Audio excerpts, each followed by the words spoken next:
Ida Wood was a wealthy New York socialite during the turn of the 20th century. She touched the hands of many fascinating figures of history, then spent the last corner of her life living amongst treasures and filth in a luxurious hotel. Her story inspired hundreds of newspaper stories after her death, and thousands of inheritance-hungry people to write in.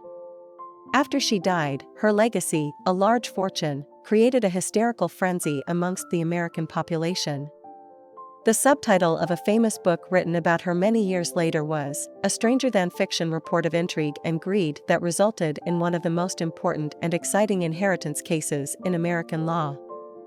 If you read the newspapers in March of 1932, you might have seen the headline, Recluse, 93, Hoarding Million Defies Treasure Searchers. But nobody could have ever guessed there was so much more to this story. Or how it would turn polite society upside down. Who was this Ida Wood? She would barely say a word to anyone, or at least nobody had been able to land an interview. She had, after all, evaded society for a quarter of a decade.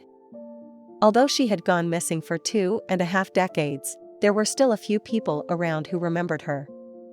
Her name was Ida Wood, originally Ida Mayfield, before she married. By all accounts, she had moved to New York in 1857 when she was 19 years old. She claimed to be the daughter of Henry Mayfield, the New Orleanian patriarch of a sugar plantation family, and Anne Mary Crawford, a down-the-line daughter of the Earls of Crawford. Ida passed herself off as a Southern belle in the Big Apple. Being a socialite in the 1850s New York society was no mere trifling affair. A single woman would only last for a short time on her own without a breadline. There were no fancy-free moments for women. They were entrenched in a game of invisible lines, gossip, and strict, yet often intangible formalities. The life of a socialite in New York was not very much different from being a socialite in the courts of old. It was a means of survival. Hosting a party was a tactical affair. Members of American high society were even indexed in a semi-annual publication called the Social Register. High society was still a small pool when Ida arrived in New York, but regardless, her name took her to high places. As a young and vigorous woman, she effortlessly captured the fancy of the attendees of the balls and soirees of the day. As an outsider, she was a breath of fresh air.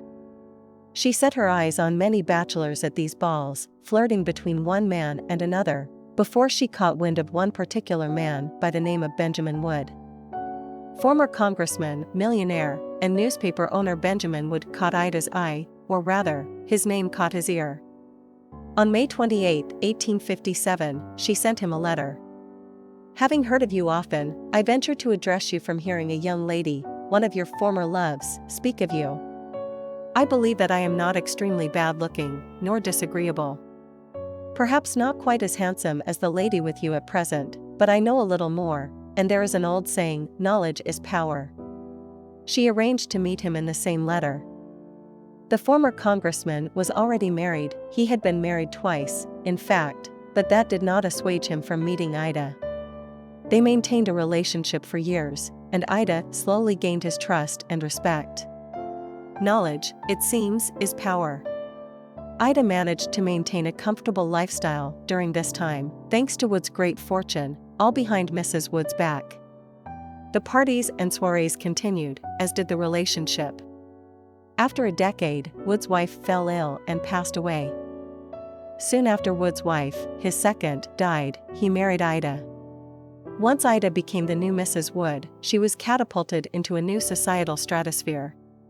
She began dressing in finer dresses and adorned herself with rich jewelry. After years of being considered something of an outsider in the high society of New York, she finally gained legitimacy in the city. Ida had a daughter a little while before their marriage was formalized. She named her Emma. With Benjamin, Ida shone like never before. People took notice of her appearance in the street, and many accounts made it onto the public record. She was known for having a fragile kind of beauty, always garbed in bright attire.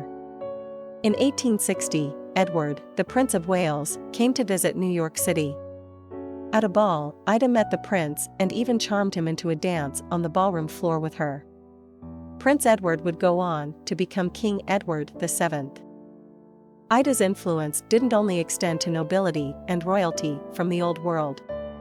1 year after meeting a prince, she crossed paths with another significant figure of his age, none other than the then President-elect Abraham Lincoln. Lincoln was passing through New York in 1861 on a rail tour that began in Illinois and ended with an inauguration ceremony in Washington. Ida entertained the 16th president at an event in the city. The exchange was sure to have been interesting, given that Ida purported to have come from a wealthy sugar planter family, and given her husband's political views. Benjamin Wood was known for engaging in many interests. As well as being a political figure, he was also a businessman.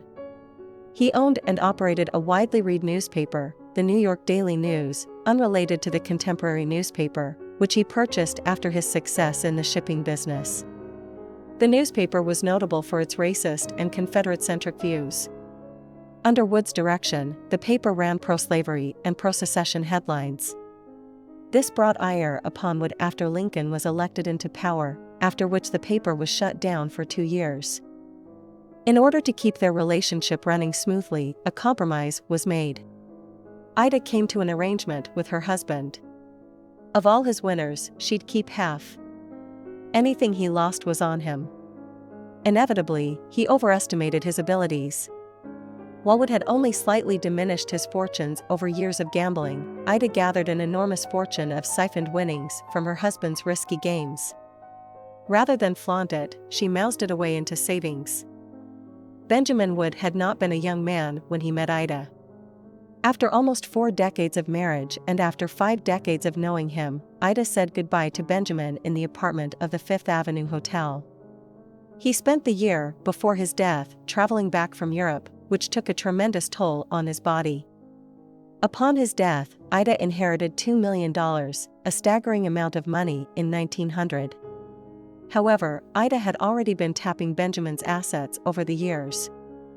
Over the years, Ida had gotten Benjamin to transfer his assets and possessions over to her as a way to protect herself from his addictions. By the time he passed away, Ida had already taken control of most of his real estate. This included the New York Daily News, which had, after a short closure, been running again since 1863. After Benjamin's funds dwindled to the extreme, Ida offered him $100,000, $1 million today, for ownership of his newspaper. He accepted. Ida was the first woman to run a newspaper. It was highly unorthodox for a woman to be running any kind of business at this time. During her tenure, Ida took on editorial duties and even penned articles herself. Ida was not considered a very successful leader by many at the Daily News. As a result, she received many resignations on her desk. Ida did her share of hiring and firing. During the restructuring, she brought in her late husband's nephew, Benjamin, as a business manager. Try as she might, she could not find success running the Daily News. In 1901, 1 year later, she decided to sell her shares to another well-known magazine and newspaper publisher, Frank Munsey, for far greater than her initial investment. She doubled her money and swept up a tidy $250,000 in exchange for her 160 shares. After only 3 years, Munsey sold his shares again after the Daily News failed to take off, and by the end of 1906, the paper officially ceased publication.